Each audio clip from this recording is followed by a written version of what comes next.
Hi there, I'm Lily. Welcome back to my podcast. This is only my second episode, and before I say anything else, I just wanted to say a huge thank you to everyone who watched or commented on my video last week. It made me just think, gosh, why have I not done this sooner? It was so nice to chat to people, and I'm really glad that some of you enjoyed watching it, and someone said it felt like I was just sat and having a natter with them, which is exactly what I hoped for. Because the more we can sit and natter about knitting, the better. So yes, thank you so much. It felt like a really nice warm welcome to YouTube, which so far I've only used for tutorials. So yeah, thanks guys. I said I would film them every 2 weeks, but I have stuff to talk about now, so I thought may as well just do that. Then it may be a slightly sporadic schedule. We might have 1 week between them, sometimes 3 weeks another, but I'm guessing nobody's going to be that invested in me sticking to a particular bi-weekly schedule, so whatever. So yeah, thank you very much. If you didn't watch my first episode, I'm Lily Kate Makes on Instagram, and I'm a knitwear designer based in the not so sunny north of the UK. It's a nice grey day now. We had snow for a few days last week, and I went out for a nice long walk wearing a little beanie hat and my Fair Isle sweater, or stranded sweater even, and it felt all nice and idyllic and wintry. And now we're back to grey, but hey ho. I've had a day of filming and shooting things today. I had a few things to do, and I thought, right, once I've put a bit of makeup on and done my hair, I feel like I have to make the most of it, because it doesn't happen that often these days. So I'm like, right, shoot anything, film anything that I need to do in one day, get it done and have a whole day on it, and then I don't need to do it for a few days, because it's such a rare occasion that I actually make an effort right now. So I'm making the most of a reasonably good hair day, basically. I do have knits to talk about too, it's not just me being a bit of a vain idiot, but yes. So the project that I showed you that was on my needles last week, the pink one, is still only known as the pink one because I don't know what to call it. I'll show it you first before I talk about that anyway. So actually, just 1 second, I will do the buttons up. Okay, buttons done. The finished pink one. It is super light and fluffy, and I'm really happy with how it turned out. I will show it you on in another video because I want to style it up properly, and it's quite summery, but this is obviously my favourite detail is the sleeve. I'll just shove it on top of this sleeve, but look at that cuff. Oh, I love it. It's super nipped in and then flowing out again, which is something I haven't done yet. I've done quite a lot of nipped in cuffs, exhibit A right here, but I've not done a sort of in and out poof before. So I showed you last week that the yarn I used was just a Rico Baby. This was a cotton acrylic mix, which I actually really like. That I know acrylic yarns get a lot of flack these days, and I know about all the sustainability issues of microplastic and everything. I'm well aware of all those issues, but I really don't want to be snobby about yarn. That yes, I know that natural fibres are best because they've been biodegradable and sustainable and ethical, and I know all that, but also acrylic has its place. I mean, this is a baby yarn, so obviously it's intended to be machine washable. I just used it because I liked it, and it was in a bright white. Melanie, one of my local yarn store owners, probably remember a phone call with me last year saying, I need a DK yarn in white, like bright white, not off-white, not cream, not slightly grey, and certainly not a yellowy one, but bright white. So she scoured the store during lockdown to find the brightest white for me, and this is what we have. So it was a Rico Baby DK. Anyway, yeah, so I used that held together with, oops, goodness, this cone of mohair. I don't know how much mohair it is. Like I said, I found this at a yarn festival. Couldn't tell you where to get one because it's just one of those things. If you see it, get it. If you see cones of yarn, I have quite a stack of them downstairs between me and my mum, where we've picked them up at various events, shops. It's the kind of thing that people just have the odd few on clearance, which is most unhelpful of me as a designer, I'm well aware. But yeah, fine mohair, which obviously you could use a kid silk, a kid mohair, any number of things that are out there right now. But yeah, it's made I don't think I can tell any difference at all. It's barely used any of this yarn. I've probably got enough to knit like 20 cardigans with it. But anyway, this was the fabric that it produced. That was quite a fine DK, so DK plus lace weight, still knit up to a DK basically. It didn't really get any thicker. I knit it on a 4mm needle, and I haven't measured my blocked gauge again just to check, but I was getting about 21 stitches, so slightly loose DK, but you can tell it's got a bit of the drape to it. So the body is just in stocking stitch with ribbed edgings, and the sleeves are in a stitch called a berry stitch, which is just a really nice, gave a sort of 3D feel, which I haven't done too much of. I haven't done an awful lot of designs using textural stitch patterns, but I really liked it for this. And what I liked is the way that sometimes designs kind of jump out at me when I actually see a swatch, and I thought with this one you create this pattern by doing, like, working 3 stitches into one and then a knit 3 together, so this creates a kind of bubbly effect. And I thought, well, if you just, that lends itself very well to dramatic increases and decreases, like here. So it just flowed nicely into the rib at the cuff. So yeah, I'm really happy with how it turned out. I was going for, I kind of wanted a more fun looking knit than some of the others that I've done. Not to say that they're dull and boring, I'd like to think not anyway, but I think a lot of mine are either quite loose and classic, like my Be Thankful cardigan I'm wearing here. I'll just show you that. So this is just really nice loose cropped cardigan, and I wanted a kind of similar vibe with this one, although it's not quite as oversized. But because this yarn was such like a sugary candy pink, so that, like, not, I feel like the white tones it down, because otherwise it could be kind of insipid and it's so bright and in your face. And I kind of wanted to just run with that and do like a really fun, bubbly, girly, just a fun item. So that's why it's got kind of these dramatic sleeves, and it's quite a cropped length, because I thought it's always going to be a layering item. I do actually wear my cardigans as jumpers, like, as you can see. It's just a V-neck jumper with buttons on the front, so why not? But I thought that this, to sort of balance out the almost childishness of it, I thought it needed to be quite cropped, so that it was, if it was going to be styled layered anyway, then why not? I really like that look of, say, a little smocky type dress with a cropped cardigan on top, which is what I just photographed it like this morning. I kind of felt like I was dressed like a toddler, but in a good way, if that makes sense. So I'll insert some of the photos here anyway. You can decide decide for yourself if the toddler look worked for me, if I just look like an idiot, but oh well. So yeah, I think it turned out really well.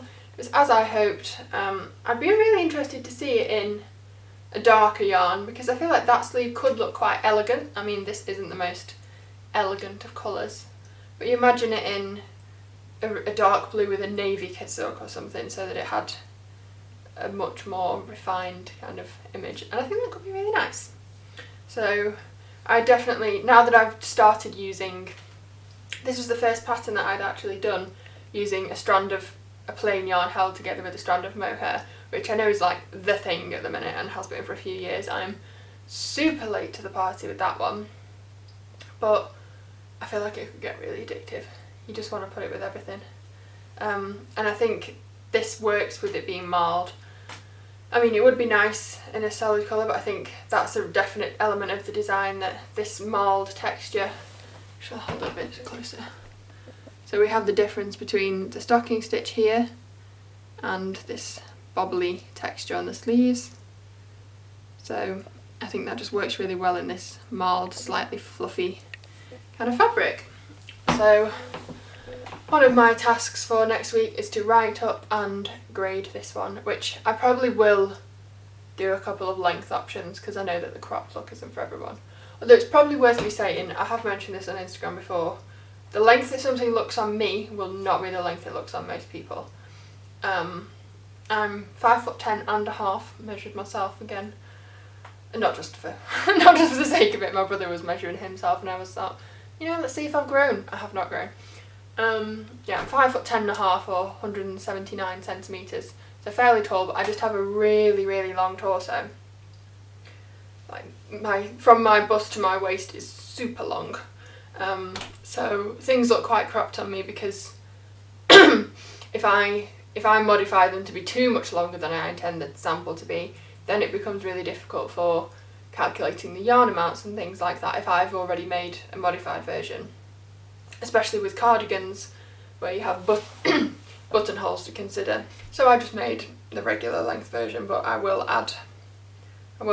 give instructions for how to add length, which obviously on this style of cardigan will require either spacing the buttons out wider or adding more buttons, which is worth considering. A few people have messaged me in the past saying, oh, I added length to my cardigan but I just kept the buttons as usual or as written, and that's obviously going to sort of send it out of whack a bit. Your V here isn't going to meet at the button. So yeah, that's worth considering. And yeah, it doesn't have a name yet. I really struggle with naming them sometimes. I think maybe it's like this when you have to name a child, but there's a bit more permanence there, I guess. But sometimes I'm like, oh my god, yes, this name just stands out to me, and there's a definite reason why. So for example, the Be Thankful cardigan that I'm wearing, I started knitting this in summer 2019 in the car on the long road trip home from Scotland, where we always visit my family every year. So I took this yarn with me. I hadn't used it while we were there because I was working on another project, and then it's like a 7-8 hour drive in bad weather conditions, which we had that day. And for some reason I'd only packed a 4mm and a 5.5mm needle. So I was like, right, well I've got to do something with a drapey fabric and a nipped-in rib because that's what I have the needles for. So I basically cast on at the bottom without really having an idea of how the top was going to go, which is something I do not do anymore, because I learned my lesson that made the pattern writing a bit more difficult, but the end result was nice, so it's fine. But yeah, so the name came about because, like I said, we had terrible weather conditions that day. It was me, my mum and my brother in the car. My dad was waiting there with the caravan for the storm to pass so that he wasn't driving in the worst of the rain. And along, I can't even remember the name of the road now. I can't remember, but down the west of Scotland, we're in Argyll and coming home, there's a road with the Rest and Be Thankful point, where there are often landslides and all manner of accidents that happen around there. So we were just very thankful to get to the Rest and Be Thankful point, basically. And I'd been sat in the front seat knitting the whole way, because what else are you going to do with a long car journey? And I just thought, this would be a nice name for it, so it became the Be Thankful cardigan, because we were thankful to reach the Rest and Be Thankful point. So that was the name for that. And some of my patterns have been named after relatives, or after people in my family tree. Some have just been a sort of fun, snappy name that suits it. Sometimes a name just does not jump out at me, and I really struggle with it because I feel like it has to go with it. It doesn't feel right to just... I used to just use place names years ago, but I kind of got a bit fed up of that now, unless it seems to really suit it. So this one, I feel like it should be something quite sort of snappy and bubbly, because it's a bubbly stitch and a bright pink and fun cardigan. But I don't know. Anyway, by the time I've posted this video, I will have probably posted it on Instagram, and if I post it on Instagram, then I've got to come up with the name, because I always use it as the hashtag, that then you can see all the test knitters and all the different versions on. So if I've committed it to Instagram, I'll have committed it to a name, so we shall see what I come up with. I'll have to have a think about that later. But anyway, that's enough on that one for today. What else was I going to show you? Oh, so that one, the pink one, maybe I should just call it the pink one and have done with it. That was on my needles for just about 3.5 weeks, I think, so that's quite long for me for a DK weight cardigan. That took me quite a while, and I did find, I think it wasn't that I wasn't enjoying the process. I mean, I did have to rip it back a couple of times. The first time I did the band, it wasn't right. And then the first time I did the sleeve, it wasn't right, which is just part and parcel of being a knitwear designer. You just have to deal with that. But it kind of was making me think, oh my god, I'm getting a bit fed up with this. Even though I actually wasn't fed up with the process itself. And during the time I was working on that, I was also sketching out a bunch of other designs. And then, which I had the yarn for some of them, so I was like itching to get started on those. And it just felt like the last few days of working on that kind of dragged a bit, but anyway, it's done now, and I am really happy with it, so that's fine. But I was itching to cast on my next project, which looks very small at the moment. It is going to be a small item. I'm not going to show you much. It's a different, very different to anything I've done in its construction. I'm really enjoying it. I don't think anything like this has been done. I did have a trawl through Ravelry to check, but as far as I can tell it hasn't. But it's going to be a more summery little layering top, worked in a unusual way. That's all I'll say for now, because I'm not even halfway through and I want to make sure that it's going to work out before I actually show you much, because sometimes it doesn't work out. But anyway, I'm using another cotton acrylic blend actually. This one is from Stitch and Story, who I recently did a collaboration with. I designed 5 patterns, 3 garments and 2 accessories for their new yarn, which is called the Secret Garden DK. It usually looks a lot neater than this. This is just sort of a scraggly end that's left of a ball. So I designed a bunch of patterns in that, one of which Dolly is wearing back there. Figured she should be wearing in a knit for this podcast. Forgot about that last week. So yeah, I'm designing that again because it's a really nice bouncy yarn that I think will work. This is going to be something quite close fitting and summery, therefore I didn't want it to be wool, but also cotton that would stretch out. Wasn't really going to work for this idea either. So a cotton acrylic blend with a lot of bounce is what I'm going for. And I'm not going to show you too much of that because I'm going to do that next week, or whenever that next one may be. But what I did want to kind of talk about is that obviously it's January now, or it might be February by the time I post this, but and I'm casting on and working on a little summer crop top. And in the past I've kind of, when I was just knitting and designing for fun, and I was just making items for me and not writing the patterns up, I would work them. I would only start making summer things in April at the earliest probably. I wanted to be knitting for the season that I was in. And that has sometimes meant that I finish something in August and the best of our weather in the UK is over and done with by August, which is kind of annoying. And then I've not got as much wear out of something until the following summer when it's not a new item then, is it? And not to say there's anything wrong with older items, but you want to wear something when it's new, and it's a bit annoying when the weather does not comply. So I'm trying to, especially now that I'm obviously designing them and publishing them, sharing, whatever you want to call it, I need to have things designed, written, test knit, and all the things that go along with it before the actual season, so that anyone who wants to knit it can then have time to knit it in the season. So yeah, I'm working quite far in advance. I know that commercial companies work far further in advance, like generally a whole year at least, but I don't think I can bring myself to do that, and it's not necessary when the turnaround time on something that I just do every stage of myself is a lot quicker when I'm not having to divvy it up and send it to different people. So yeah, but I'm working on a crop top in January is basically what I went the long way around of saying there. But on that note, yeah, seasonal knitting. I found that some of my most popular patterns, this one included, are what I would call sort of all year round items. That this looks really nice layered over a polo neck or a shirt or a dress or something in winter, or just one on its own in the house obviously in winter, but it also worked really well with shorts in summer and as a nice sort of kind of summer evening item, especially because the yarn that I used, I can't remember the percentages of each fibre, but it's a hemp tweed, so it's got that lightweight summery yarn in it, summery fibre, sorry. And I just thought these kind of ones do well because obviously people are knitting from different places around the world, have different reasons to knit things, and yeah, sticking to an all year round kind of item which I can't remember whether I talked about that in my last podcast or if I just chatted about that to someone else. I can't remember anyway.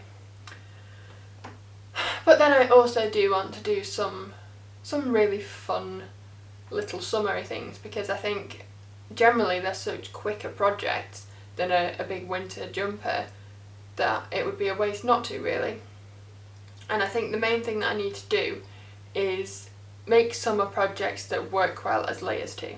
So this is going to be a little top that will work as kind of as an underlayer underneath shirts or something, so that it, you know, with an open shirt and jeans and trainers in a kind of not super summery way, but it also would work with bikini bottoms on the beach if you have such weather for it. Yeah, so forgotten the point I was making there. Yeah, summery items. I like them. I know some people just associate knits with wool and winter and warmth, and summery knitting just doesn't really work for them, but I've always really enjoyed it. I have quite a lot of summer items in my wardrobe, and I certainly don't want to stop wearing knits when June hits. So I'm going to carry on with that, and I'm kind of getting into it now. So my next few projects I have planned, I have one like skimpier item, let's say, and then a cardigan, a short sleeve top, a jumper. So hopefully that'll be a nice mix to kind of see things through. And yeah, last weekend I spent quite a bit of time planning out my next few designs, and this is the first time I've done this actually, that I wrote down how long I think each one will take me to knit, and then totted all that up to see how far that would take me. And I think one of them my mum might do some of the knitting on, she might just do some of the chunks of stocking stitch there, but possibly not. For the most part at the moment I think I do about 95% of my own knitting. Sometimes my mum does a little bit of it just to speed through whilst I'm working on something else, but rarely. So yeah, factored in she might do a bit of it, but it also might take me longer because things might crop up. So I think it was mid-April, maybe end of April, that I think if I stick to the projects that I have planned, that will take me to then. And then I was thinking that's actually quite a lot of designs for the first few months of the year, and that's kind of getting through things quickly. And do I need to be constantly like new when that kind of goes against the whole slow fashion kind of ethos? But then I always do want to cast on new things, and I guess like I said in my last episode, that I'm quite a monogamous knitter, but I know that a lot of us just want to cast on. You see something, you're like, oh, I want to do it. And yeah, and the overall knitting process is always going to be slow anyway. It ain't ever going to be fast fashion, and we don't want it to be. So I think I'll probably end up with quite a nice pace anyway, of kind of getting through things, not dithering about. There's one thing that I don't like, is kind of dithering. I think sometimes it's happened that I've cast off one project, and obviously I then have to write it up, grade it, organise test knits and all these things, that there's loads of stages after I've cast it off. But I always like to have something on the needles because it just feels weird if you don't. I'm sure knitters can relate. So yeah, sometimes I've cast off and then I don't have the yarn that I would need to cast on and what I want to work on next, and then I'm kind of stuck for a few days, or I do have the yarn but I'm not entirely sure what I want to do with it, or just in this kind of unsure few days, and it really bothers me, like too much. I think I just feel really unsettled if I don't have anything on the needles, which seems ridiculous because it's not like anyone's waiting on me to churn out new designs or anything like that, but just I think it's more about knowing that you've got projects there that you can just pick up for a few minutes in an evening or something. Just it is a definite comfort blanket. I think more so in the last year than any other time really, that I can't imagine not having knitting in my life. I think I always have had it in my life, like to varying degrees throughout my teens as I had different things on, but not having a project on the go really bothers me. I'm like really antsy, and I just end up ranting about things and getting all flustered, and basically I don't like being in that stage where I don't know what I'm going to be doing next. So having my next probably 5 or 6 planned out. As I'm looking at the camera and it's washi taped onto the wall, which is not a very professional setup, but hey ho. Yeah, right behind the camera I can see my next 5 designs that I'm going to be working on. Some of which I have the yarn for, some of which I don't yet. So it's just nice to know what I have planned, but if something else, some other idea crops up, then I will throw myself into it. It's not a particularly rigid schedule, which is, I guess, the nice side of being self-employed, that you can do things when you want, to an extent. Since she's there, I may as well go grab Dolly and show you the item that she's wearing. It's not a new pattern, but like I said, we don't need everything all new, do we? So I'll go grab her. I wore this one in an Instagram post a few days ago and had a few comments on it, so may as well just chat about this one, hadn't I? This was part of my collaboration with Stitch and Story for their Secret Garden DK yarn, and the idea here was to make a few patterns that were suitable for adventurous beginners, because they had quite a lot of projects for very new knitters that would be recommended as your first project, but then if you wanted something a little bit more complicated than basically garter stitch or stocking stitch squares, then these were the projects to go to. So I found it a pleasant challenge to work with, because you'd think, oh, if you're just doing simpler things then that'd be easier to design, but if you think, right, well, don't work in the round, don't use complicated shaping, don't use various techniques that I often do use in my patterns. I use a lot of picking up stitches and things like that I try to avoid as much as possible, or at least keep to very simple areas. So it was a different set of constraints than I'm used to working with, because I don't generally really consider I don't consider my patterns to be aimed at beginners unless they're feeling particularly adventurous and they want to. So this was a bit more of a challenge, but I wanted to use a really basic lace, which is literally just eyelets and ridges that create a nice looking pattern here. And so this is the Taste of Lace pattern. There's a taste of cables, a taste of stripes, and then a set of accessories that has like sort of scrunchies and things that allow you to have a little sampler pack, and also a cowl pattern. So I'll not go through them all today, but I thought I'd just show this one because I got a few questions about it on Instagram the other day. So I made the most of the drop shoulder and boxy shape to go for a complete slash neck, which I really like. You can sew, the shoulders are sewn together. It is done in pieces, this one, so it's not a big chunk of knitting. Not really sure what went on there. My camera cut me off and I don't know why. Put a new SD card in anyway. I don't know where I was up to. But what point I do want to make, that I was talking about, is that I don't think there is ever... I think both working in pieces and working seamlessly have their merits. That I think at the moment I'm included in this. I like doing everything seamlessly, often top down in the round, and that's kind of a more modern method, definitely, and it does make sense in a whole lot of ways, but I don't think there's any point in sort of ruling out working things in pieces. It definitely has its place, particularly for beginner items where you might not want to work everything in one go. It can feel quite overwhelming, and at least working in pieces you can tick off a back, a front, 2 sleeves in the way that you can't necessarily with one item in the round. So I stuck to working in pieces for the most part in this collection, this item included, and kind of thought, right, well, I'll make the most of the boxy shape then and go for this slash neckline, which I really like, which is just sewn here, so you can sew this as tight as you wish to, really. You could go for more like here and have it much tighter. That's just personal preference. I think it does look better on an actual person than Dolly, so soz love. I treat her like she's my best friend, but you know, she's very handy. Good old Dolly. So that's that design anyway. I would definitely recommend it for an adventurous beginner. It does have some short rows in, German short rows, which are not to be afraid of, I promise. So please don't let that put you off. I have a tutorial video for that, and they're all explained in the pattern too. So yeah, adventurous beginners, I'd say go for it with this one. Let's just push you out of the way now, dearest. Let's scoot back around. I think that was all I was going to talk about today. I'll hopefully have another new design to show you. I'm working on this one and already wanting to cast on the second version of it because I'm just loving how it's working out, and I'll have that to share with you.